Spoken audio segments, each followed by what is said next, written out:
It was Christmas Eve, and all the lights were coming on in the houses and shops in that little Russian village, even though it was only mid-afternoon. All the children were hurrying inside, excited, looking forward to Christmas Day. Papa Panov, the local cobbler, took one last look up and down the street, and then he too went inside, put up his shutters and sat down in his favourite armchair. The noises and the sights he'd seen of Christmas Eve reminded him of Christmas past, when his wife had been alive and his children were still little.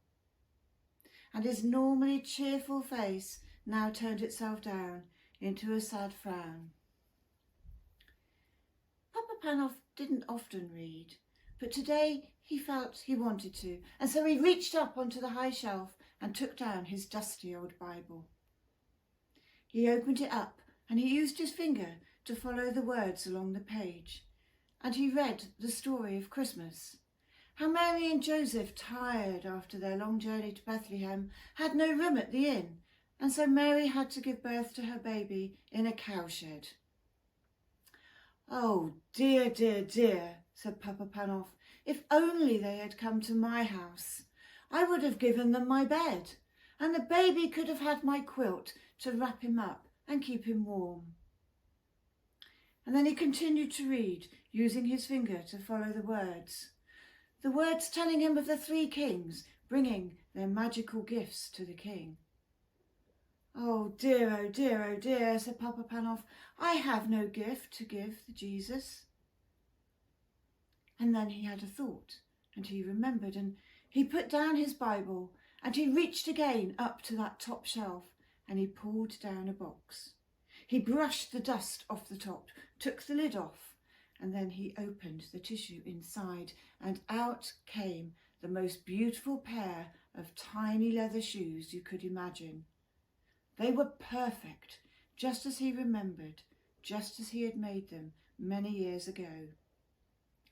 "I will give these to the king," he said, and he very carefully wrapped them back up and put them in the box and put the box back up on the shelf. He carried on reading, but it wasn't long until his eyes started to get tired and those words danced before them, and soon he was sound asleep. And as he slept, he dreamed. He dreamed that there was someone in the room with him, and as it is in dreams, he knew that that person was Jesus. And Jesus spoke to him. "You have been thinking of me today, Papa Panov. Tomorrow I will come and I will visit you, but look carefully, because I will not let you know who I am and when I come." And Papa Panov was very excited in his dream, and he slept and dreamt right through until Christmas Day, when the bells woke him up.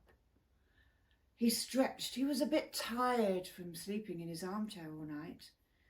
But when he woke up fully and remembered his dream, he thought, this is going to be a very special Christmas. Jesus is coming to visit me. I wonder how he will be.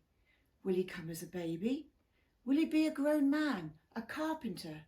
Or will he come as he is, the King, God's Son? And he put a pot of coffee on for his breakfast, and when he had finished it, he went outside and looked up and down the road to see if there was any sign of his special visitor, but the only person he could see was the street cleaner, looking as miserable and dirty as always, and who could blame him, having to sweep the streets on this cold, snowy Christmas Day?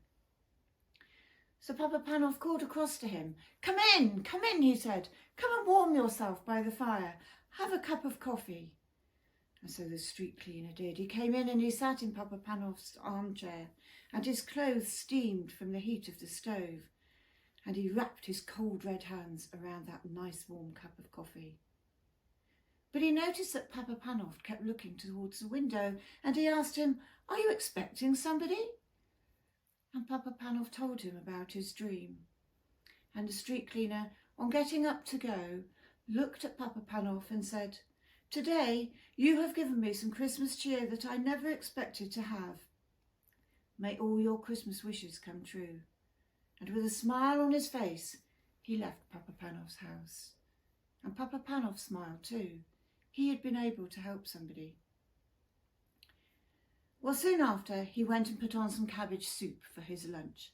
And after he had eaten it, he again went outside and looked up and down the street to see if he could see his special visitor, but it was quite misty and he couldn't see anybody. Oh, but who was that? Creeping and crawling and hugging against the shops and the houses was a young girl, and she was carrying a small bundle. And as they got closer, Papa Panov could see that it was a mother carrying a small baby wrapped in a thin shawl, and both of their faces looked pinched with cold.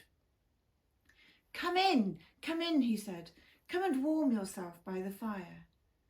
And so the young mother came in and sat holding her baby in front of the fire. And Papa Panov said, I will warm some milk. I can feed your baby. I had children of my own. And so he did. He brought back a bowl of milk, and he took that baby and very gently fed it some of the warm milk. And as he was holding her, he felt her feet. Oh, they were so cold. Your child needs some shoes, he said. But the mother looked at him sadly and said, I have no husband to provide for me, so I have no money for shoes. That is why I am walking now to the next town in the hope of getting some work. Papa Panov thought, and he remembered the shoes that he had been looking at last night. But I was keeping those for the baby Jesus, he said to himself. But then he felt again the child's feet, and he went and he got those shoes, and he put them on the baby's feet, and she gurgled happily, and the mother smiled and was so grateful. And as she got up to leave, she looked at Papa Panov and she said, Thank you for giving me some Christmas cheer that I did not expect to have today. May all your Christmas wishes come true. After she'd gone, Papa Panov sat down and made himself some afternoon tea. And when he'd finished it, he again went outside and looked up and down the street to see if he could see his stranger coming. There were lots of faces there, but he recognised all of them. They were his neighbours, wishing him Merry Christmas and going about their business before they hurried in for their Christmas dinners. And there were beggars up and down the road, and he hurried back inside and he took them out bowls of hot soup and hunks of bread to keep them from the cold.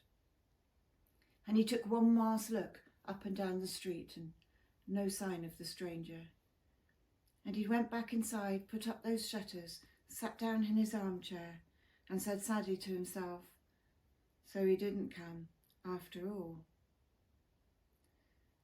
But all at once he sensed he wasn't alone in the room. There was someone else with him, and this time it was no dream, because he was wide awake. And as he sat there, a voice spoke to him. And he recognised that voice. It was the voice of Jesus, the voice from his dreams. And as he was listening, he saw, passing in front of him, all the people he had helped that day. The street cleaner, the mother with the baby, the beggars. And as they passed, they all whispered to him, Did you not see me, Papa Panov? And all the while, Jesus had been looking at him, and then he spoke clearly. I was cold, and you warmed me. I was hungry, and you fed me. I was naked, and you clothed me. I visited you today in every one of the people that you helped. And then it was quiet. The only sound was the clock ticking on the mantelpiece. And Papa Panov felt a great peace and joy come over him. So much so, he wanted to get up and dance around the room, but he found himself rooted to his armchair. And the only words that he could say was, So he did come after all.